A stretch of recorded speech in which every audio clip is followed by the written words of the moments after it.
తెలుగు రాష్ట్రాలకు IMD alert ఇచ్చింది. బంగాళాఖాతంలో ఈ వారంలో మరో అల్పపీడనం ఏర్పడే అవకాశం ఉందని వాతావరణ శాఖ అంచనా వేస్తోంది.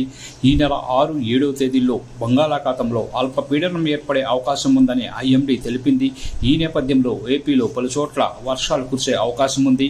ఐఎండీ ప్రకారం అల్లూరి సీతారామరాజు, గుంటూరు, బాపట్ల, ప్రకాశం, తిరుపతి, కర్నూలు, నంద్యాల, అనంతపురం, కడప, అన్నమయ్య జిల్లాల్లోని కొన్ని ప్రాంతాల్లో తేలికపాటి నుంచి మోస్తరు వర్షాలు, అలాగే విజయనగరం, విశాఖపట్నం, అనకాపల్లి, కాకినాడ, కోనసీమ, పశ్చిమ గోదావరి, కృష్ణా, ఎన్టీఆర్, గుంటూరు, బాపట్ల, పల్నాడు, కర్నూలు, నంద్యాల, చిత్తూరు, తిరుపతి జిల్లాల్లోని కొన్ని ప్రాంతాల్లో తేలికపాటి వర్షాలు కురిసే అవకాశం ఉందని అంచనా వేశారు. ఇక తెలంగాణలో చూస్తే 4-5 రోజుల పాటు తేలికపాటి నుంచి మోస్తరు వర్షాలు కురిసే అవకాశం ఉందని హైదరాబాద్ వాతావరణ కేంద్రం తెలిపింది. ఎలాంటి హెచ్చరికలు లేవని స్పష్టం చేసింది.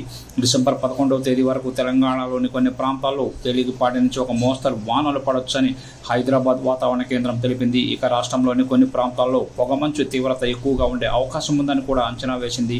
వచ్చే వారం రోజుల్లో కనిష్ట ఉష్ణోగ్రతల్లో పెద్దగా మార్పు ఉండదని పేర్కొంది. బెంగాల్ ఆవర్తనంపై రేపు ఒక స్పష్టత వచ్చే అవకాశం అయితే ఉంది.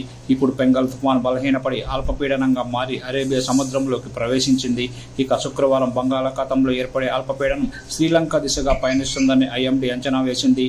ఇదిలా ఉంటే ఏపీలోని అన్ని జిల్లాల కలెక్టర్లు, ఎస్పీలు, ప్రభుత్వ శాఖల విభాగాధిపతులతో హోంశాఖ మంత్రి వంగలపూడి అనిత వీడియో కాన్ఫరెన్స్ ద్వారా సమీక్ష సమావేశం నిర్వహించారు. ఈ సమావేశంలో తీసుకోవాల్సిన చర్యలపై వారికి సూచనలు జారీ చేశారు. విపత్తు సమయాల్లో ప్రాణ, ఆస్తి నష్ట నివారణ చర్యలతో పాటు సహాయక చర్యలు చేపట్టేందుకు అవసరమైన అత్యాధునిక శిక్షణ వంటి అంశాలపై సుదీర్ఘంగా చర్చించారు.